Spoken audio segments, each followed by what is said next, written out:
February 2nd, 1945. It's dusk, and the top of the clouds are on fire with the setting sun. Below, the island of Britain is already shrouded in darkness. Blackout curtains are tightly drawn in every room of every house. The land looks like nothing more than a black rock surrounded by the shifting shades of the ocean. The target of tonight's raid is Wiesbaden, Germany. Strain shows on the faces of the crew, and stress tightens their every nerve as Lancaster thunders to the drop zone, swept along in the midst of the stream like a fish in a strong current. One of the crew is Flying Officer William Billy Eugene McLean. Born in Toronto on January 10, 1920, he enlisted in the RCAF in hopes of fulfilling his flying dreams. And now here he is, 25 years old and flying his fifth sortie as skipper and captain of a four-engine Lancaster. By the time the kite approaches the bombing site, the target is already a hive of activity. Smoke is filling the air from previous bomb loads. Flak is burning and bursting with flashes of red and puffs of smoke. German searchlights are combing the darkness, their brightness so intense that they momentarily blind the pilots of the Allied planes. Billy takes the bomber in for the final dive.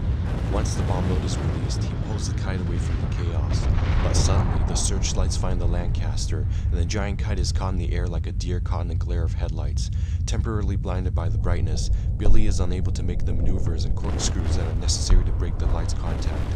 We hold our breath as the interior of the metal magnet flows in a surreal illumination from below. There seems to be a short pause, and then a violent explosion rocks the kite. Flak has found his mark, exploding wing and sending fuel, flame, and debris in every direction. As if in slow motion, the Lancaster hangs there for a moment, then slips backwards and sideways as it begins its descent to the hard earth below. The wounded Lancaster is pitching and spinning out of control. A large piece of red-hot metal shoots into the cockpit, embedding itself in the floor between Billy's feet and the rudder bar. Billy ignores the burning metal and continues to fight with all his strength to right the wounded aircraft. Putting his extensive knowledge of the workings of the heavy into play, he manages to slow the spiral, but only long enough to give the crew a few extra minutes. Billy doesn't want to die, but he cannot live at the expense of his crew. He remains at his controls, and as the flames licks his boots, he orders the rest of us to abandon the aircraft. The crew members who are still able to move scramble to the escape hatches. The ground is rapidly approaching, and no one knows if their window escape has already passed them by. Before the mid-gunner leaves through the front hatch, he notes that Billy's boots and jumpsuits are completely in flames.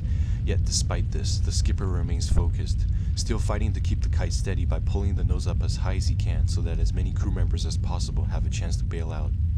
As the mid-gunner jumps to safety, he knows that the pilot's opportunity to save himself has already come and gone. Billy is quickly being engulfed in flames. Mercifully, the rumbling of the wounded bomber drowns out his anguished cries. He watches what is left of the Lancaster plummet to the earth and explode on impact, a mercifully quick ending to what must have been an agonizing experience for Billy McLean. He knows that he must thank Billy for his life.